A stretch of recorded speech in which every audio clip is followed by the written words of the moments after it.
All right, good morning, everybody. It's the Fantasy Sports Boss with a quick rehash of Thursday Night Football. Hit the subscribe button if you're new to the channel. Football Friday. Now, today, I'm not going to have a stream today. It's just going to be too tough for me to do that because I do have a game tonight. So I will do a stream tomorrow.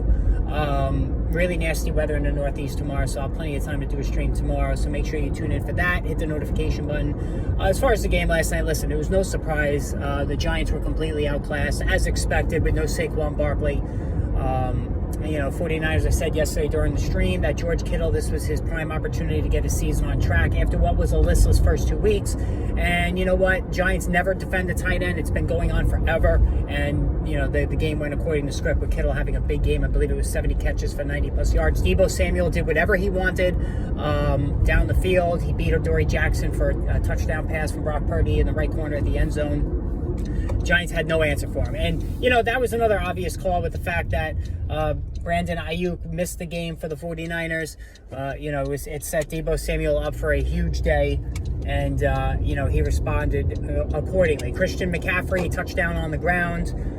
He did his usual thing. I believe had 5 catches, 20-plus fantasy points. And Brock Purdy, 2 more touchdown passes. He is still undefeated in terms of games that he finished to begin his career. Now, Brock Purdy, a couple of things watching this game. So Brock Purdy coming back from the elbow injury. He's not throwing a good deep ball, all right? He's struggling with the deep ball. His deep ball accuracy is just not great. So, it's a small quibble. But, he wasn't really accurate yesterday either. But he is capitalizing on red zone opportunities. So, you know what? In a super flex league, he still is well worth the quarterback 2 spot. On the Giants, listen, as a double down Waller owner, I just can't even understand why this guy isn't, being more heavily used. Only 3 catches. Now in fairness, Daniel Jones missed him not once but twice. Literally had him wide open and overthrew him, and that's hard to do for a guy that's 6'6". So I just don't understand. Daniel Jones looks very skittish in the pocket. I know the Giants offensive line has had a lot of problems, so maybe that's causing some of it. But, if you're a Darren Waller owner, you definitely have to be a little bit nervous and, really about how the season has gone so far for him. Certainly expected more things by now. He still has not scored. That there is that.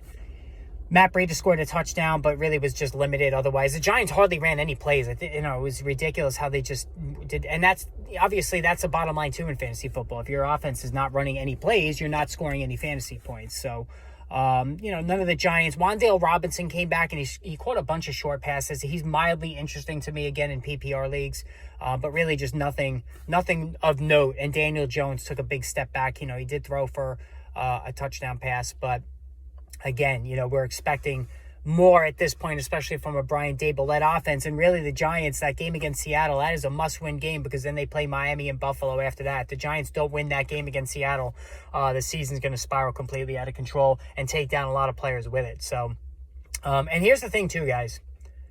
I'm just going to put this out there now. If the Giants lose that Seattle game and then they have to play Miami and Buffalo, let's say they lose all 3 of those games, right? So that would put them at 1-5. Do they even contemplate trading Saquon Barkley? It's a thought, right? I mean, there's no commitment beyond this year.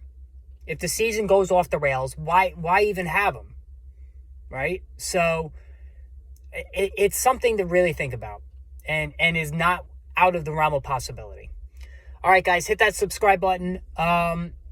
Definitely tomorrow's stream, like I said, I'm going to do my picks today, share that maybe in a separate video later on today, and then live stream tomorrow. So stay tuned for that. Have a great Friday.